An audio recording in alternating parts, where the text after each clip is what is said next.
आप सभी ने देखा कि नीट का पेपर लीक हो चुका था और नीट के बाद में आपने देखा बहुत लोगों ने अपनी अपनी बात को रखी। मैं अपने बात को कुछ अलग अंदाज में रखना चाहता हूं। मैं ये कहना चाहता हूं, हमको लोग को पढ़ाया जाता है नेग्लिजेंस। नेग्लिजेंस में अगर कोई आदमी होता है जो अपनी ड्यूटी को ब्रीच कर देता है तो वो उसके लिए लायबल हो जाता है। जैसे एक डॉक्टर होता है, किसी व्यक्ति का अगर ट्रीटमेंट कर रहा है, उसके बाद में उसकी डेथ कॉज हो जाती है किसी भी कारण, तो उसमें डॉक्टर की नेग्लिजेंसी को दिखा के और उसको 2 साल सजा कर दिया जाता है। ऐसे एक ड्राइवर जो होता है वो अगर एक्सीडेंट कर देता है, अगर पुलिस और मजिस्ट्रेट को अगर वो इन्फॉर्म नहीं करता तो उसको 10 साल की सजा कर दी जाती है और प्लस फाइन दिया जाता है। ऐसे ही अगर एक जेलर जो होता है, अगर वो खाना किसी को नहीं देता या फिर खाना देता है उसके बाद में कोई उसके अनुपस्थिति में अगर जहर मिला देता है खाना में, तो अगर वो खाना अगर जो जेलर होते हैं वो खा लेते हैं तो इसके लिए जो जेलर होगा वही लायबल होगा।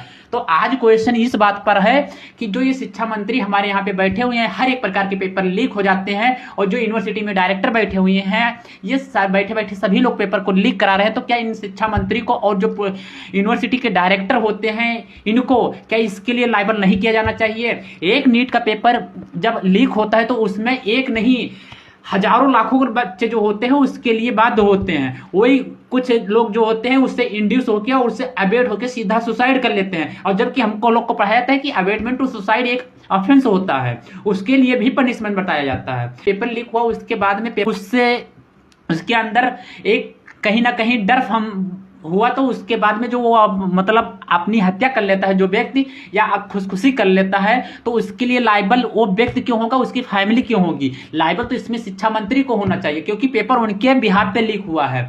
इसमें शिक्षा मंत्री और जितने भी उसमें लोग हैं उनको सीधा फांसी देना चाहिए। ऐसा कोई ला क्यों नहीं बनाया जाता है? बैठने वाले लोग हैं, शिक्षा मंत्री के लोग हैं, वही जो हायरकी अपनी बना के बैठे हुए हैं, इसीलिए इस पे ला नहीं आएगा। एक जैसे ड्राइवर होता है, एक डॉक्टर जो होता है, एक जेलर होता है, उसकी ड्यूटी को ब्रीच करने के बाद में उसको अगर पनिशमेंट दिया जा सकता है, तो क्वेश्चन यह है कि आज के डेट में जो मंत्री लोग हैं ये अपनी जब ड्यूटी को ब्रीच करते हैं तो इनको पनिशमेंट क्यों नहीं दिया जाता है? इनके हाथ में सत्ता क्यों दिया जाता है?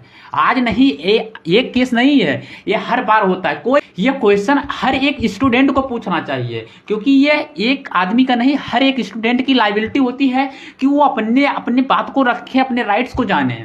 यहाँ पे ये एक लोगों की नहीं, देखिए इसमें 20-20 लाख लोगों की राइट को हनन किया जाता है और उसमें कोई बच्चा जो आता है वो देखता है और उसमें एंजाइटी फील करता है, उसको इंड्यूस किया जाता है एक तरीके से पेपर लीक करके वो आत्महत्या कर लेता है। आवाज को दबाने नहीं दीजिए, इस वीडियो को शेयर कीजिए और स्टोरी लगाइए क्योंकि ये एक व्यक्ति के राइट्स की बात नहीं है, ये हर एक व्यक्ति के राइट्स है। यहाँ तक कि जो जुडिशरी होती है उनके आगे तो सारे जो लॉयर्स होते हैं, जो एडवोकेट होते हैं, वो तो कीड़े मकोड़े होते हैं, कॉकरोच की तरह होते हैं, तो इससे कुछ सुनवाई होने वाला नहीं है।